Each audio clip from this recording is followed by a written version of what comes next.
se a gente não conhece a Deus.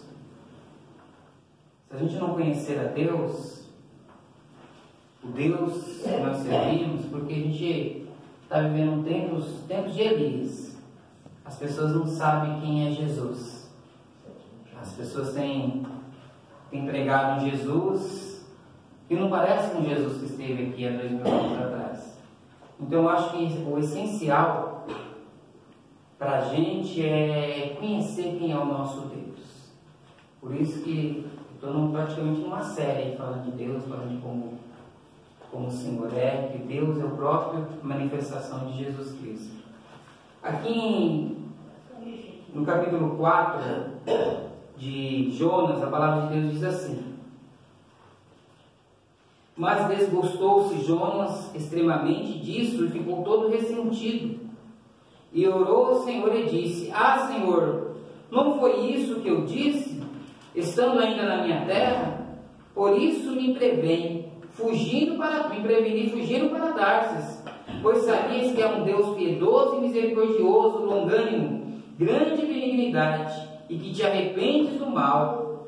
Peço-te, pois, Senhor, e tira a minha vida, porque melhor é morrer do que viver. E disse o Senhor: é razoável esse teu ressentimento. Olha só o que Jonas está falando para Deus. E por quê? Por que esse profeta estava falando isso para Deus em oração? Porque Deus falou para esse profeta o seguinte: Jonas, levanta-te, vai para Nínive e prega para aquela cidade. Se ela não se converter, dentro de 40 dias, eu vou destruir aquela cidade. E Jonas, lá na terra dele, ele começa a falar assim: mas Deus é misericordioso, vai perdoar esse povo. E quem esse era o povo? Esse era um povo muito mau. Eles invadiam outros países, outras nações, e eles eram muito cruéis mesmo com as pessoas que eles traziam escravos. Eles matavam os seus soldados, os seus prisioneiros de formas muito cruéis, tipo um lampião mesmo, sabe? Faziam coisas assim terríveis. E Jonas não queria, relutou para pregar para aquele povo, com medo do que daquele povo se converter, olha só. E foi o que aconteceu. Jonas está aqui nesse capítulo que eu leio, ele está desgostoso, por quê? Porque ele chegou em Nínive e começou a pregar, e falou assim: olha, se vocês não se arrependerem, Deus vai destruir essa cidade. O próprio rei, ouvindo aquela palavra, temeu, declarou luto em toda a cidade, nem os animais vão comer. Vamos orar a Deus, vamos se arrepender com saco e com cinza. Quem sabe Deus se arrepende do mal que ia fazer. E foi o que aconteceu. Aquele povo se arrependeu, se converteu, e Deus não destruiu aquela cidade. Mas o profeta ficou triste por causa disso. E aí, Deus, para trabalhar no profeta, Deus fez que nasceu um pé de abarodoeira perto dele, da noite para o dia nasceu. E ele começou a estar com estima naquele pé de abóbora, vou usar esse termo assim melhor. E ali aquele pé de abóbora fez uma sombra para ele, e ele pegou estima por aquele pé. Aí o próprio Deus foi lá e feriu com um bicho, foi lá e feriu aquela abóbora, aquela árvore, aquela planta que estava fazendo sombra para Jonas. Aí Jonas começou a chorar de novo: eu quero morrer, se compadecendo daquela plantinha que nasceu de um dia para o outro. Aí Deus falou: Jonas, você está vendo? Você está se compadecendo. Não foi nem você que plantou ela. Você não plantou e cultivou ela, ela nasceu de um dia para o outro. Você está com misericórdia, se compadecendo dessa planta. Eu não vou me compadecer do povo que não sabe a diferença da mão direita e da mão esquerda. E o que isso nos ensina? O que isso nos ensina? Que a vontade de Deus não é de destruir ninguém, meus irmãos. A vontade de Deus, o apóstolo Paulo fala lá em Timóteo, é que todos se salvem e venham ao conhecimento da verdade. É que todos venham se arrepender. A vontade de Deus não está na Bíblia, a vontade de Deus está em Jesus Cristo. Na Bíblia tem histórias de homens que se tornaram loucos. Na Bíblia tem nações que pecaram tanto que Deus não teve outro motivo a castigá-los, a eliminá-los. Tem gente que está torcendo para o Apocalipse vir logo, mas Deus não quer que venha o Apocalipse. Vai vir, mas você acha que é a vontade de Deus que venha o Apocalipse? Grandes dias terríveis, céu abrindo, aberto, estrelas caindo do céu. A vontade de Deus não é essa, não. Assim como a vontade de Deus não era que aqueles homens, aquela cidade fosse destruída. Até na Bíblia que Deus destruiu Sodoma e Gomorra, mas a vontade de Deus não era destruir Sodoma e Gomorra. A vontade de Deus é que aquele povo se convertesse, se arrependesse dos seus maus caminhos.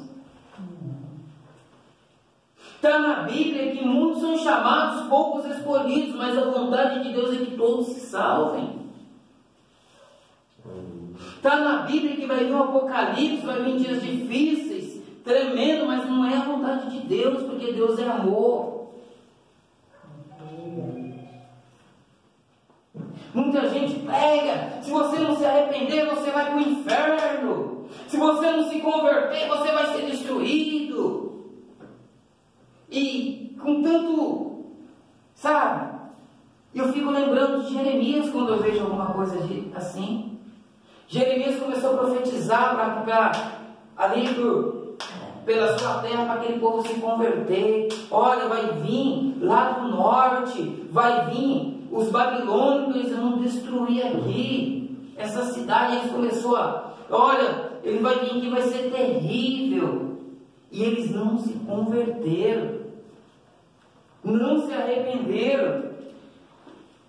Aí, mais de 20 anos Jeremias pregando, e o povo não se convertia. Jeremias falando, olha, Deus me deu uma visão, vai acontecer isso, isso, isso. Eles vão destruir aqui, eles vão matar os seus filhos, eles vão matar os pastores, eles vão matar os sacerdotes, eles vão levar os seus filhos de eunuco, lá para a terra, lá na Babilônia. E o povo, Jeremias, você não é um profeta de Deus, não. E ali, quando chegou esse grande dia terrível, sabe o que Jeremias fez?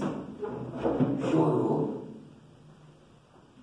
Jeremias não falou assim, não avisei, eu sou profeta de Deus, eu não falei que vocês iam ser destruídos, e agora? Quem é falso profeta? Pelo contrário, o profeta Jeremias foi chorar. Tem um livro de lamentações de Jeremias. Jeremias foi um profeta que chorou, porque ele não se alegrou do que aconteceu.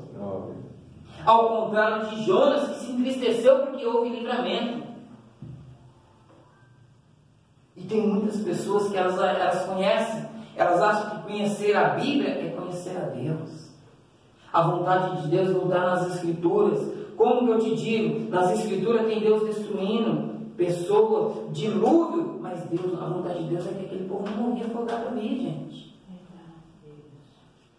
A vontade de Deus é que aquele povo se convertesse, mas não teve jeito. A maldade dele chegou, foi incurável, irreparável, e não teve outro jeito. É igual um pai. Tem pai que não quer castigar o seu filho. Você acha que pai gosta de bater em filho? Dar umas palmadas depois de castigo? Às vezes o pai vai lá contra a vontade. Eu vou fazer, que se eu não fazer, você vai nascer torto, você vai crescer torto. Mas não é a vontade dele.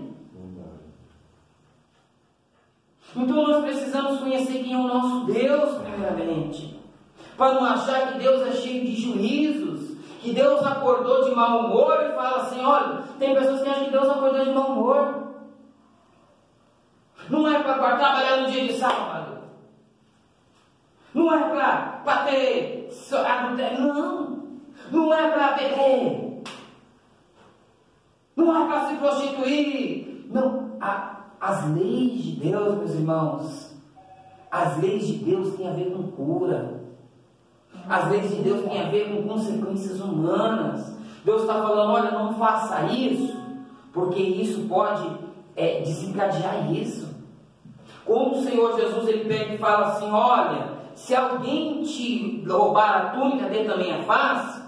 A gente acha, é um mandamento de Jesus. Por que Jesus está falando isso? Porque muitas das vezes você vai reagir num assalto, por exemplo, E às vezes, por causa de uma túnica, você vai perder a sua vida, que é muito mais importante que uma túnica.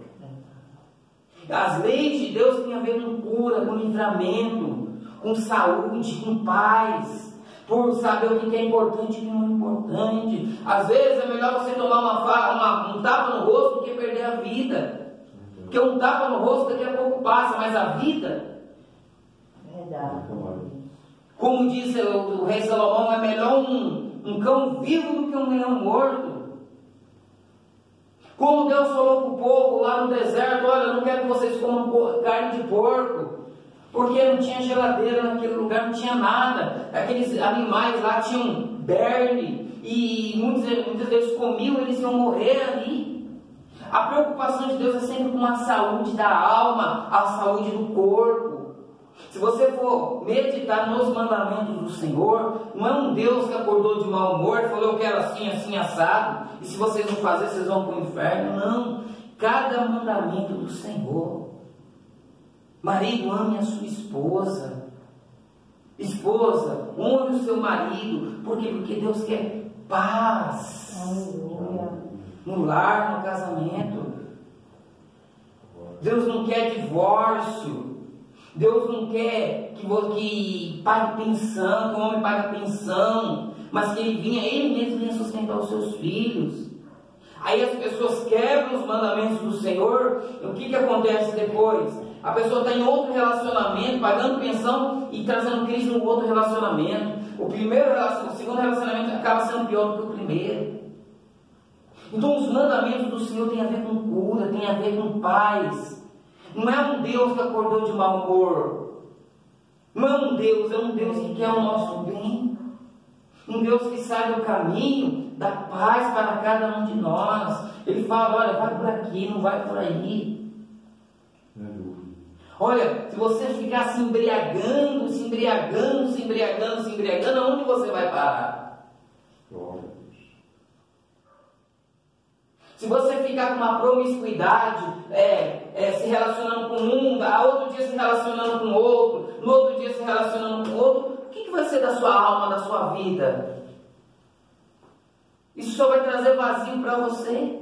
Aí Deus coloca contra a promiscuidade.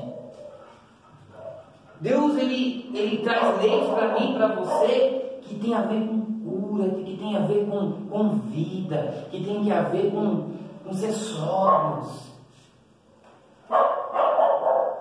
Então tem pessoas que eles estão torcendo para o Apocalipse, eles estão torcendo que o inferno fique pronto logo.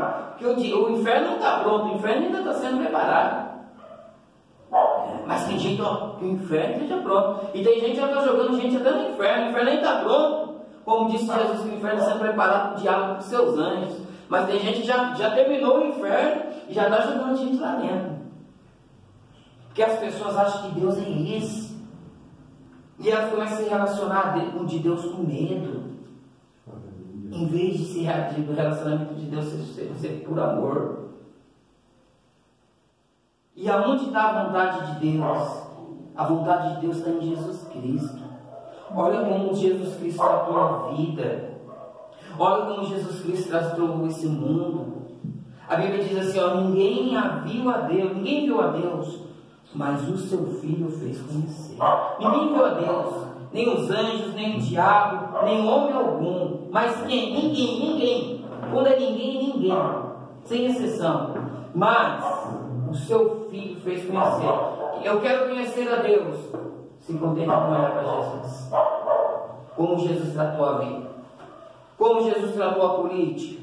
Como Jesus tratou os órfãos e as viúvas. Como Jesus tratou os religiosos hipócritas, que só mandavam, mas não faziam metade do que emendavam. Como Jesus tratou o dinheiro. Como Jesus tratou a barganha no templo lá. Foi com o quê? Foi com um chicote. Como Jesus tratou o ladrão naquela cruz lá que se arrependeu. Falou: fica aí um pouquinho que eu vou ver o seu caso. Fica aí um pouquinho que você vai para o purgatório e depois a gente conversa. Não, você se arrependeu hoje mesmo, você estará comigo. Não tem, irmãos, levar para o STF não. E já resolveu naquela hora. Com Jesus é assim. Arrependimento verdadeiro hoje mesmo você está no paraíso comigo. Glória a Deus. Como Jesus tratou a barba do homem, o bigode do homem, o cabelo da mulher. Como Jesus sabe me dizer? Como Jesus tratou as mulheres? Foi machista com a Marta? Marta chegou e falou, Jesus lá na casa de Marta, e a Marta pegou e estava lavando a louça. Ô Jesus, tu não vês, olha a petulância da Marta. Tu não vês que a minha mulher está me deixando servir só? E ele, com todo amor, ô Marta, tu está afadigada com muitas coisas, mas uma só é necessária. Tratou a Marta com dignidade. Ele me falou, você está falando comigo, eu sou homem, você é uma mulher. Não, sem machismo, sem nada de ismo. Tratou a mulher com respeito igual ao homem. O mesmo respeito que ele deu para a mulher samaritana, ele tratou, ali ele lidou com alma. Porque em Cristo não há homem, não há mulher. Em Cristo não há machismo. Em Cristo não há preconceito. A vontade de Deus está em Jesus. Quer conhecer a Deus, você conhece para Jesus. Olha as atitudes de Jesus.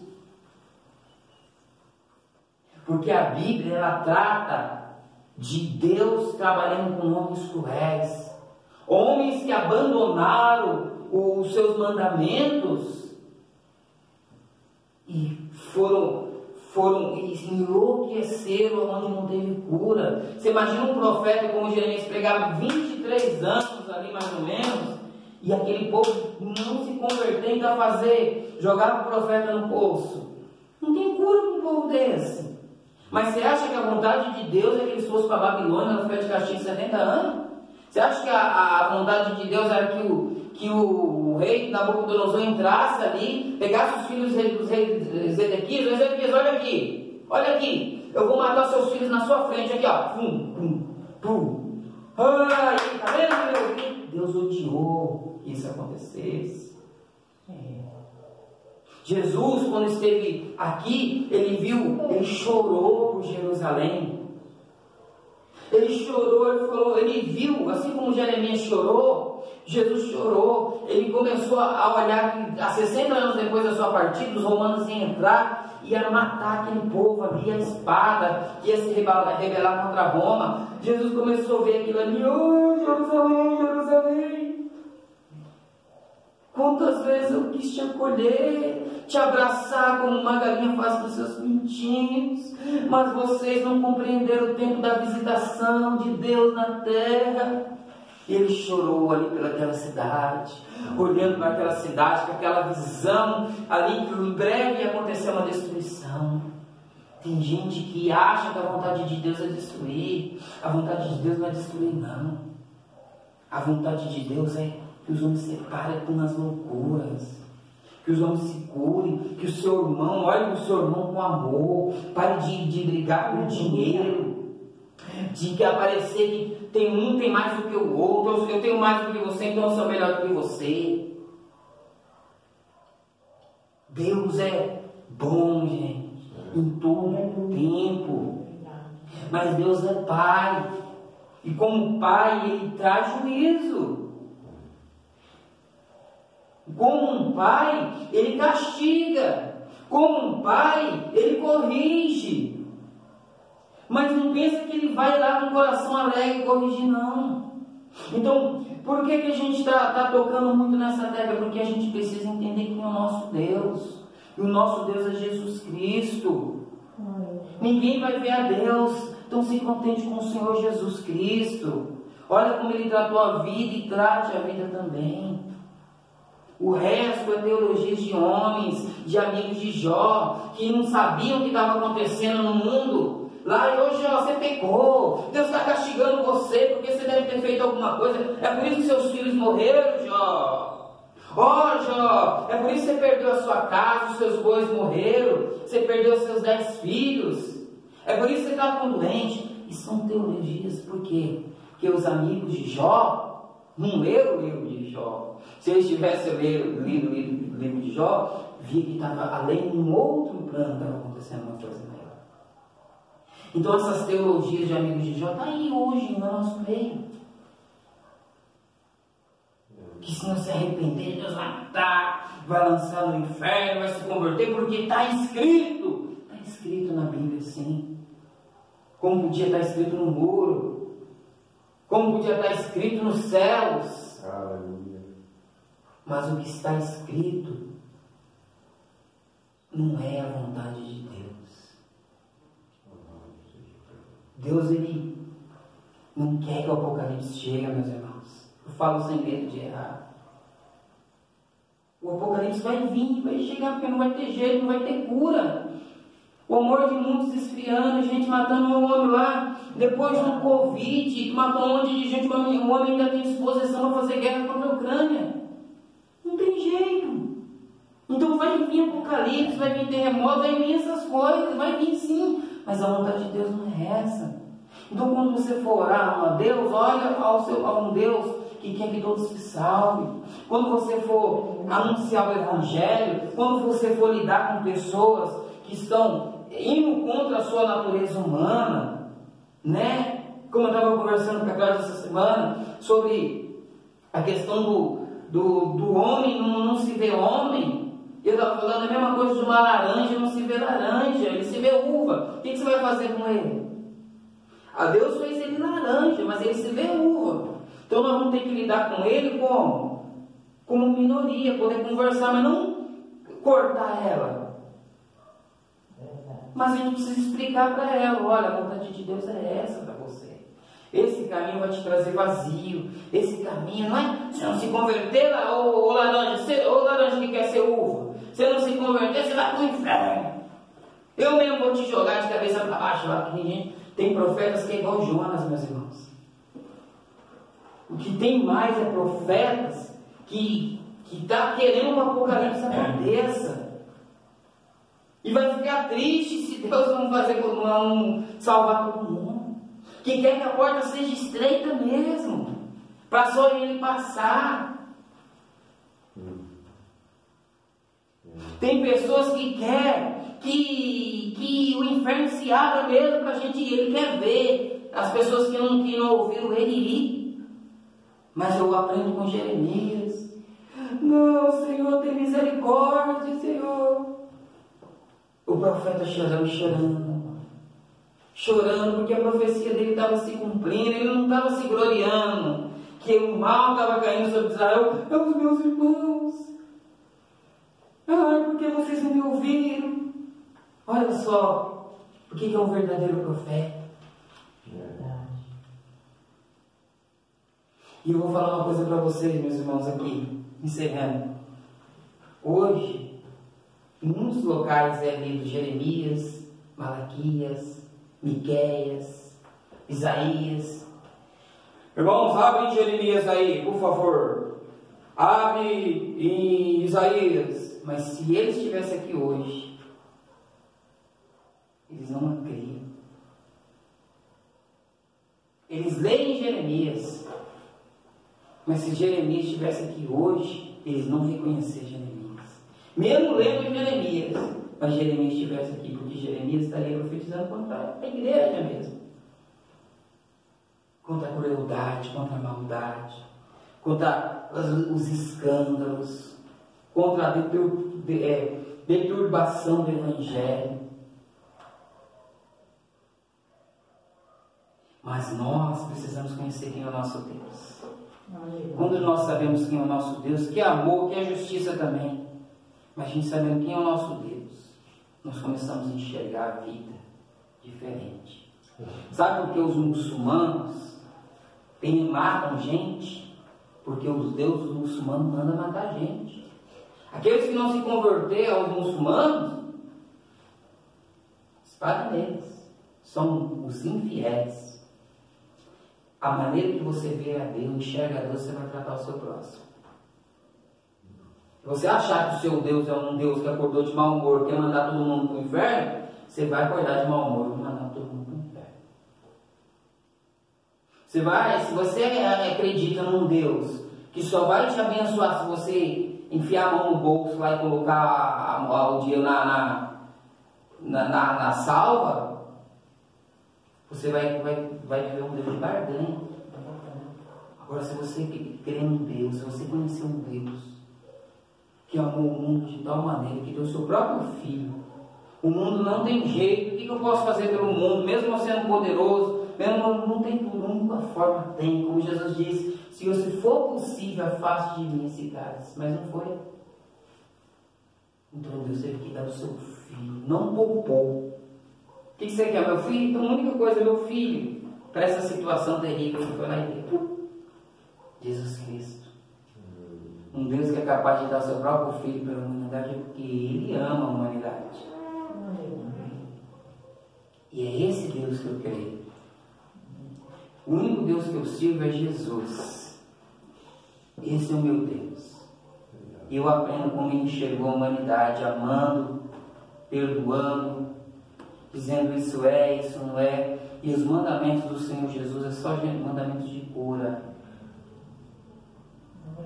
Não vai por esse caminho, porque esse caminho traz morte. Olha, se vocês forem avarentos, vocês vão terminar mal. E olha como os avarentos terminam. Olha, se você cobiçar a mulher do seu próximo, você vai terminar mal. E olha quem cobiça termina. Os mandamentos do Senhor é só mandamentos de sabedoria. Porque cada pecado, cada mandamento que nós passamos por cima, a consequência é mal. Olha o fim do adúltero. Olha o fim daqueles que se deixam dominar pelas drogas. Olha o fim daqueles que o ladrão vai e fala assim: olha, passa a moto. Não, minha moto você não vai levar. Aí ele morre lá abraçado com aquela moto. Aí você vai ver o mandamento de Jesus: se alguém te roubar tudo dentro da minha casa. Depois ele comprar outra moto. Mas ali ficou ele e a moto abraçada ali. Os mandamentos do Senhor têm a ver com cura, irmãos, com vida, com livramento, com liberdade. Que nós não possamos ser igual o Jonas, que torce para que Deus castigue mesmo. Fica bravo. Por que você está bravo, Jonas? Eu estou bravo porque você perdeu você. Imagina um filho. Eu estou encerrando. O pai vai bater no filho, né? Tem uma ilustração, já vou contar aqui, bem interessante, que eu lembrei agora. Diz que tinha uma mãe com um monte de criança andando assim, e um menininho no colo, um bebezinho no colo, e tinha um menininho mais velho, mais ou menos de uns 8 anos, e tinha um menininho de 4 anos. Mãe, eu também quero colo, eu também quero colo. E a mãe já com o menino, e o menininho de 8 anos, cala a boca, você não está vendo que a mãe já está com o nosso irmãozinho no colo? Brigando com aquele menininho. Aí aquela mãe foi lá e pegou um cabo de vassoura. Aí o menininho de 8 anos falou: agora você vai ver o que a mamãe vai fazer. Você vai tacar esse cabo de vassoura. A mãe pegou aquele cabo de vassoura e falou assim: coloca ele debaixo das pernas, Joãozinho, de 4. Aí, agora é seu cavalinho. Aí, Aí ele: mãe, precisa dar uma vassourada na cabeça dele. Mas você sabia que Deus é assim? Deus não quer dar vassourada, Deus quer dar um cavalinho. Deus não quer destruir, meus irmãos. Deus quer acolher e abraçar. E se alguém for destruído, não foi por falta de amor, não foi por falta de misericórdia, não foi por falta de aviso, que não teve jeito mesmo. Você pode ter certeza. Se tiver jeito, Deus dá um jeito. Amém? Vamos se colocar de pé na presença de Deus. Glórias a Deus.